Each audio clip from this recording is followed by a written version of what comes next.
ಪ್ರಾರ್ಥನಾ ಪತ್ರಿಕೆ ದಿನಾಂಕ 2/5/2024 ಗುರುವಾರ. ಶಿರೋನಾಮೆ: ಪ್ರಪಂಚದಾದ್ಯಂತ ಘೋಷಿಸಲ್ಪಟ್ಟ ಸುವಾರ್ತೆ. ಇಂದಿನ ವಾಕ್ಯ ಭಾಗ ಕೊಲೊಸ್ಸೆಯವರಿಗೆ 1ನೇ ಅಧ್ಯಾಯ ವಚನ 1-8. ನೀವು ದೇವರ ಕೃಪೆಯನ್ನು ಕುರಿತು ಸತ್ಯಾರ್ಥವನ್ನು ಕೇಳಿ ತಿಳುಕೊಂಡ ದಿವಸದಿಂದ ಆ ಸುವಾರ್ತೆಯು ನಿಮ್ಮಲ್ಲಿ ಫಲ ಕೊಟ್ಟು ವೃದ್ಧಿಯಾಗುತ್ತಾ ಬಂದ ಪ್ರಕಾರ ಲೋಕದಲ್ಲೆಲ್ಲ ಹಬ್ಬಿ ಫಲ ಕೊಟ್ಟು ವೃದ್ಧಿಯಾಗುತ್ತಾ ಬರುತ್ತದೆ. ಸರಿಯಾದ ಪ್ರಾರ್ಥನೆ ಎಂದರೇನು? ಮೊದಲನೇದಾಗಿ, ನೀವು ಆತನ ರಾಜ್ಯ ಮತ್ತು ಆತನ ನೀತಿಯನ್ನು ಹುಡುಕಬೇಕು. ದೇವರು ಅತ್ಯಂತ ಮುಖ್ಯವೆಂದು ಪರಿಗಣಿಸುವುದನ್ನು ನಿಮ್ಮೊಂದಿಗೆ ಜೋಡಿಸಿದರೆ ಉತ್ತರಗಳು ಬರುತ್ತವೆ. ಆ ಉತ್ತರವು ವಿಶ್ವ ಸುವಾರ್ಥೀಕರಣವೇ ಹೊರತು ಬೇರೇನೂ ಅಲ್ಲ. ದೇವರು ಅಬ್ರಹಾಮನಿಗೆ ಮೊದಲಿನಿಂದಲೂ ವಾಗ್ದಾನ ಮಾಡಿದನು ಮತ್ತು ಯೇಸು ತನ್ನ ಶಿಷ್ಯರಿಗೆ ಕೊನೆಯಲ್ಲಿ ವಾಗ್ದಾನ ಮಾಡಿದನು. ಮತ್ತಾಯ 6:33, ಆದಿಕಾಂಡ 12ನೇ ಅಧ್ಯಾಯ ವಚನ 1-3, 22ನೇ ಅಧ್ಯಾಯ ವಚನ 18 ಮತ್ತು ಮತ್ತಾಯ 28ನೇ ಅಧ್ಯಾಯ ವಚನ 18-20, ಮಾರ್ಕ 16 ವಚನ 15-20 ಮತ್ತು ಅಪೊಸ್ತಲರ ಕೃತ್ಯಗಳು 1ನೇ ಅಧ್ಯಾಯ 8ನೇ ವಚನ.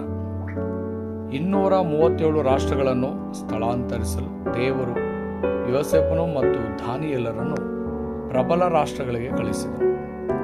ದೇವರು ಪೌಲನು ಮತ್ತು ಅವನ ತಂಡವನ್ನು ಕಳಿಸಿದನು. ಆದರೆ 237 ರಾಷ್ಟ್ರಗಳ ಬಗ್ಗೆ ತಿಳಿದಿರದ ಇಸ್ರೇಲಿನ ಸಂತತಿಯು ನಾಶವಾಯಿತು. ಜಾಗತೀಕರಣದ ವಿರುದ್ಧವಾದ ಆಯ್ಕೆಯಾದ ಜನರು ಎಂಬ ಅವರ ಸಿದ್ಧಾಂತವು ಅವರ ನಾಶಕ್ಕೆ ಕಾರಣವಾಯಿತು ಮತ್ತು ಅವರ ನಂತರದ ಪೀಳಿಗೆಯನ್ನು ಗುಲಾಮಗಿರಿಗೆ ಮಾರಲಾಯಿತು. ಸುವಾರ್ಥೀಕರಣ ಇಲ್ಲದ ಜೀವನವು ವಿಪತ್ತುಗಳನ್ನು ಮತ್ತು ತಪ್ಪಾದ 237 ರಾಷ್ಟ್ರಗಳ ಚಳುವಳಿಯು ಯುದ್ಧಗಳಿಗೆ ಕಾರಣವಾಯಿತು. ನಂತರ 0.1% ಕಡಿಮೆ ಇರುವ ಆದಿಸಭೆಯ ವಿಶ್ವ ಸುವಾರ್ಥೀಕರಣವನ್ನು ಹೇಗೆ ಸಾಧಿಸಬಹುದು? 1ನೇ ಅಂಶ: ಅಚ್ಚೊತ್ತಲಾದ ಎಲ್ಲ ಜಗತ್ತನ್ನು ಉಳಿಸಲು ದೇವರು ಮುದ್ರಿಸಲ್ಪಟ್ಟ ಒಡಂಬಡಿಕೆ. ಶಾಪಗಳನ್ನು ಸಂಪೂರ್ಣವಾಗಿ ಕೊನೆಗೊಳಿಸಿದ ಕಲ್ವಾರಿ ಒಡಂಬಡಿಕೆ, ನಿಜವಾದ ಆರಂಭವನ್ನು ಬಹಿರಂಗಪಡಿಸಿದ ಎಣ್ಣೆ ಮರಗಳ ಪರ್ವತದ ಒಡಂಬಡಿಕೆ ಮತ್ತು ನಿಜವಾದ ಬಲ ಏನೆಂಬುದನ್ನು ಬಹಿರಂಗಪಡಿಸಿದ ಮಾರ್ಕನ ಮೇಲಿನ ಕೋಣೆಯ ಒಡಂಬಡಿಕೆಯನ್ನು ಮುದ್ರಿಸಲಾಯಿತು. ಈ ಒಡಂಬಡಿಕೆಗಳನ್ನು ಹಿಡಿದಿಟ್ಟುಕೊಂಡು ಪ್ರಾರ್ಥಿಸುವ ಮೂಲಕ ಉಳಿದೆಲ್ಲವೂ ಅನುಸರಿಸಿತು. 2ನೇ ಅಂಶ: 237 ರಾಷ್ಟ್ರಗಳ ನಿಜವಾದ ಉತ್ತರವು ಪ್ರಾರ್ಥನೆಯ ಮೂಲಕ ಬೇರೂರಿದೆ. 237 ರಾಷ್ಟ್ರಗಳ ನಿಜವಾದ ಉತ್ತರವು ಅವುಗಳಲ್ಲಿ ಮುದ್ರಿಸಲ್ಪಟ್ಟಿದ್ದು ಮಾತ್ರವಲ್ಲ, ಅವರು ಪ್ರಾರ್ಥನೆಯ ಮೂಲಕ ಸಂಪೂರ್ಣವಾಗಿ ಬೇರೂರಿದರು. ಆ ಸಮಯದಲ್ಲಿ ದೇವರು ಪ್ರಮುಖ ಕಾರ್ಯಗಳನ್ನು ಮಾಡಿದರು. ಅವರು 237 ರಾಷ್ಟ್ರಗಳನ್ನು ಸ್ಥಳಾಂತರಿಸಬೇಕಿದ್ದ ಪೌಲನನ್ನು ನೇರವಾಗಿ ನೇಮಿಸಿದರು ಮತ್ತು ಅಂತಿಯೋಕ್ಯದಲ್ಲಿ ಸಭೆಯನ್ನು ಸಿದ್ಧಪಡಿಸಿದರು. ಮಾತ್ರವಲ್ಲದೆ ಪೌಲನು ಹೋದ ಪ್ರತಿಯೊಂದು ಕ್ಷೇತ್ರದಲ್ಲೂ ಪ್ರಪಂಚದಾದ್ಯಂತ ಆನಂದಿಸುವ ಜನರನ್ನು ಸಿದ್ಧಪಡಿಸಿದನು. 3ನೇ ಅಂಶ: ಎಲ್ಲ ಪ್ರಪಂಚವನ್ನು ಆನಂದಿಸುವುದು ಸ್ವಭಾವವಾಯಿತು.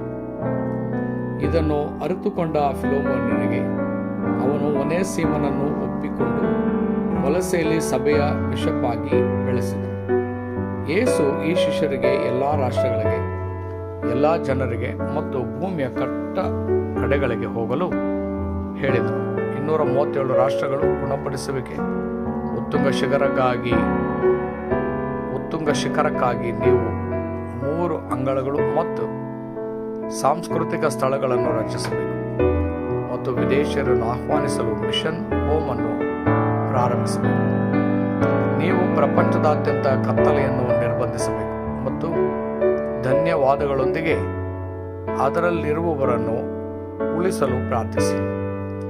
ಇದು ಪರಲೋಕದಲ್ಲಿ ಸಂಗ್ರಹವಾಗಿರುವ ಭರವಸೆ ಮತ್ತು ಪ್ರಪಂಚದಾದ್ಯಂತ ಖಂಡಿತವಾಗಿಯೂ ಫಲ ನೀಡುತ್ತದೆ. ಒಡಂಬಡಿಕೆ ಪ್ರಾರ್ಥನೆ. ಪ್ರಿಯ ದೇವರೇ, ನೀನು ಹೆಚ್ಚು ಬಯಸುವ ಸ್ಥಳದಲ್ಲಿ ಮತ್ತು 237 ರಾಷ್ಟ್ರಗಳಲ್ಲಿ ನಾನು ಕತ್ತಲೆಯನ್ನು ಬಂಧಿಸುವ ಸ್ಥಳದಲ್ಲಿರಲು ನನಗೆ ಸಹಾಯ ಮಾಡಿ. ಯೇಸು ಕ್ರಿಸ್ತನ ಹೆಸರಿನಲ್ಲಿ ನಾನು ಪ್ರಾರ್ಥಿಸುತ್ತೇನೆ. ಆಮೆನ್.